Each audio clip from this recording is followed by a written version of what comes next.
Salve saudara-saudari terkasih, pecinta Sabda Allah.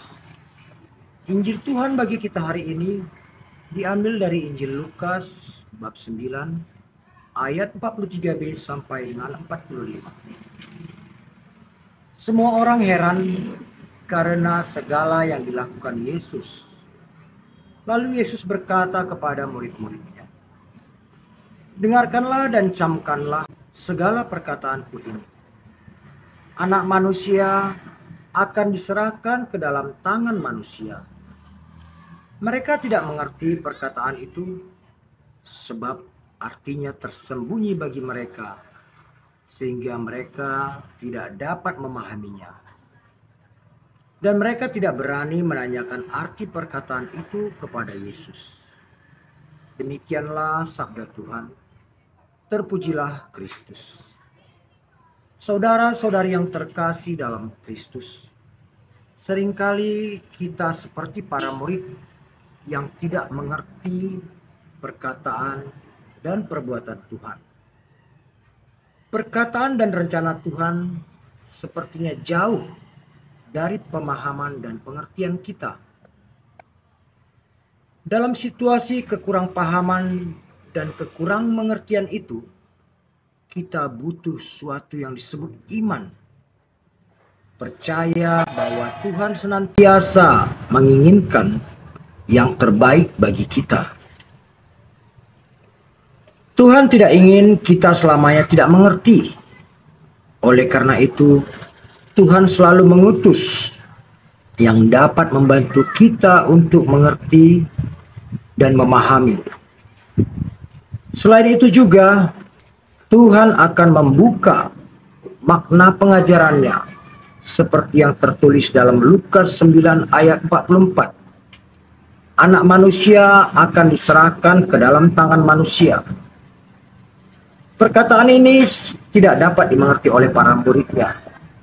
Tapi akhirnya para murid mengerti bahwa Tuhan mempertaruhkan nyawanya demi keselamatan manusia setelah kebangkitan Yesus dari alam maut. Saudara-saudariku yang terkasih dalam Kristus, hari ini gereja kita merayakan pesta Santo Hieronymus Pujangga Gereja.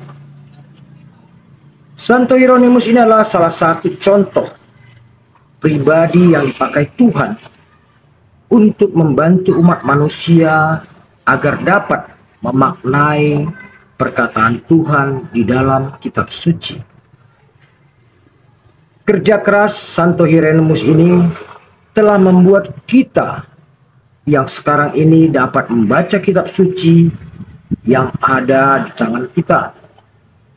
Santo Hieronymus ini adalah salah satu contoh bahwa Tuhan ingin kita mengerti dan memahami perkataan dan rencananya. Sepanjang kita mau berusaha mencari tahu dan memohon pertolongan Roh Kudus. Saudara-saudari yang terkasih dalam Kristus, saya pernah menonton video YouTube tentang seorang apologis Islam dari India yang bernama Zakir Naik. Dalam acaranya, Zakir Naik ini kerap menantang umat Kristiani untuk berdebat tentang iman. Yang konyolnya, kerap umat Kristiani itu berjanji akan meninggalkan imannya jika ia kalah berdebat dengan sang Zakir Naik. Sesungguhnya sikap dan tindakan sang Kristiani yang berjanji akan meninggalkan imannya jika kalah debat adalah suatu sikap kesombongan dan kebodohan yang bersatu padu di dalam dirinya.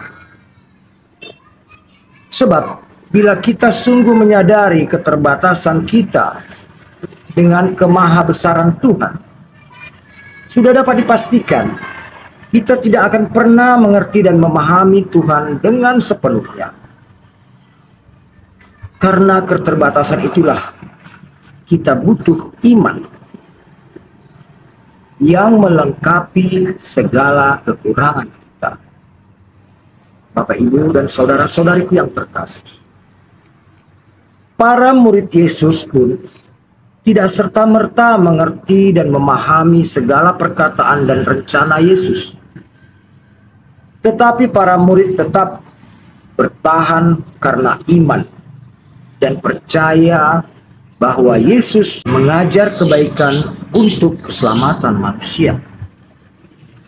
Percaya bahwa Yesus sungguh Allah, sehingga tidak ada perkataan dan rencananya yang tidak akan digenapi.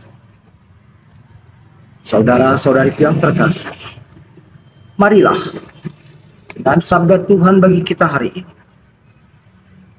marilah kita merendahkan hati, mengimani sabda Tuhan dengan kepercayaan penuh. Tuhan akan menggenapi semua sabdanya, meski kita belum dapat memahaminya. Amin. Tuhan memberkati.